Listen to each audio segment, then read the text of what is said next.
Oui, c'est vrai, j'assume une certaine mélancolie française. Comment en serait-il autrement? J'ai grandi dans la France du général de Gaulle et me voilà contraint de vivre dans celle d'Emmanuel Macron.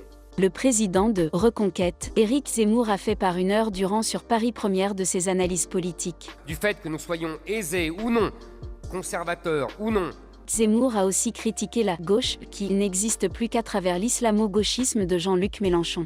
En tout cas, c'est ce que les gens viennent me dire. C'est complètement fou. C'est complètement fou. Mais le chroniqueur de l'émission Raphaël Enthoven n'est pas d'accord que toute la gauche s'est mélanchisée avec la fusion. Et puis, pas toute la gauche. C'est ça l'erreur que vous faites, à mon avis. Ah oui. C'est ça l'erreur. On est dans Astérix alors. C'est exactement. C'était la une de votre canard. C'était la une de Franck-Tirage. Ah bah vous voyez. Astérix, oui. Eh bah oui, vous êtes Astérix. D'accord, ok. En parlant de l'affaire Hassani Q100 et sa fuite en Belgique, Éric Zemmour dit que de toute façon c'est l'imam qui a gagné puisqu'il a endoctriné depuis 20 ans toute une génération avec Tariq Ramadan. Pourquoi M. Darmanin ne les fait pas punir par la justice? Alors l'animatrice l'arrête sur ce point, que Ramadan était lui aussi l'ami de Zemmour. Une accusation que le Z réfute, en disant que c'était juste pour débattre intellectuellement. J'étais un des rares, avec Madame Caroline Fourès d'ailleurs, je tiens à le dire, et Nicolas Sarkozy, vous voyez, on était 3, à oser affronter à la télévision Tariq Ramadan alors que tout le monde déroulait le tapis rouge, y compris les grands médias, en particulier Le Monde. Zemmour a répondu aux questions des Français en direct de Seine-Saint-Denis dans l'émission politique de BFM TV La France dans les yeux. Un de ces Français est un professeur d'histoire qui questionne le Z sur son avis sur les libertés universitaires. Les libertés universitaires qui sont mises à mal dans certains pays pour lesquels vous avez une adulation sans borne. La Hongrie. Tout en faisant un lien peu étrange entre l'opinion du Z sur ce sujet et sa visite en Hongrie. L'université qui naît au Moyen-Âge repose justement sur la disputation. Donc vous avez raison, je ne me soumets pas à la doxa universitaire. Il n'y a pas de doxa universitaire. Si, il y a une doxa universitaire que vous incarnez très bien ce soir. Bien sûr que non. Avant d'être nommé dernièrement par le gouvernement d'Elisabeth Borne comme secrétaire d'État chargé de l'économie sociale et solidaire et de la vie associative de France. Ça y est, je peux intervenir? Allez-y. Parce que là...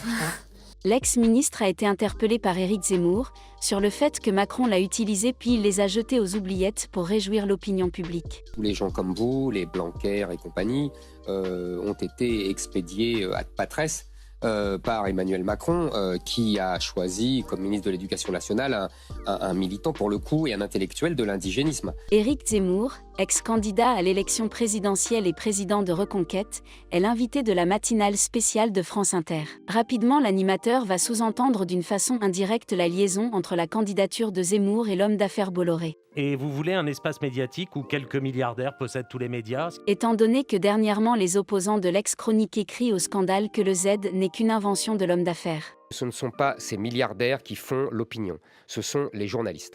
Et je connais de l'intérieur le monde journalistique. Ce ne sont pas ces grands milliardaires qui déterminent l'opinion, mais plutôt l'uniformisation idéologique des journalistes. Il y a quelques semaines, l'ancienne ministre Ségolène Royal a dénoncé une propagande de guerre par la peur de la part de président VZ et a remis en doute les crimes de guerre. C'est courageux de jeter le doute. Mais oui, c'est courageux de ne pas accepter le discours imposé par les médias. Oui. On ne peut pas trop entrer dans les détails de cette affaire puisqu'on risque un avertissement de la part de YouTube. Oui. Moi, je ne pensais pas du tout ça. Bref, Apolline évoque cette polémique avec Éric Zemmour. Et moi, je le fais pour tous les autres sujets. Oui, je suis désolé, il y a une doxa qui est imposée par les médias. Et des gens comme Ségolène Royal et comme moi, nous la contestons. Et ça vous déplaît, je le sais, mais c'est ainsi. Non. Toujours dans l'émission Zen, le chroniqueur questionne cette fois-ci Zemmour sur les causes de sa chute dans les sondages. C'était long, c'était difficile.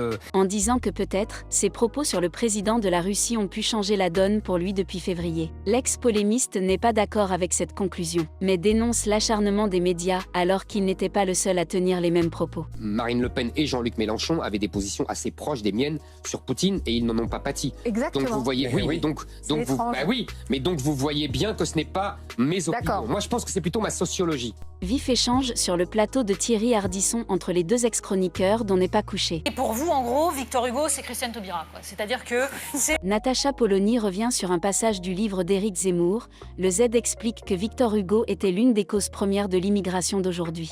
On ne peut pas tirer de leçons de l'histoire. On en tire l'idée qu'il y a eu des excès dans un sens puis dans l'autre. Non, mais c'est un juste milieu. Il y a des excès. On dit vous êtes le Bayrou de ce plateau. Ah bah il y a des excès. Ah bah il faut rester au centre. Il faut faire attention. Non. Apolline de Malherbe reprend reproche dans son interview à Éric Zemmour de toujours débattre sur les mêmes thématiques avec les mêmes arguments.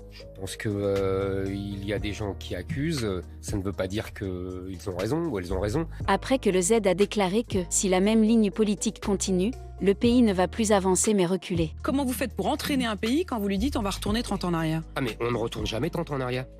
Ça n'existe pas ça. Mais c'est quand même Vous ça. savez, un peu le votre- général de Gaulle disait on ne va votre- pas refaire le siècle de Louis Votre XIV. idée.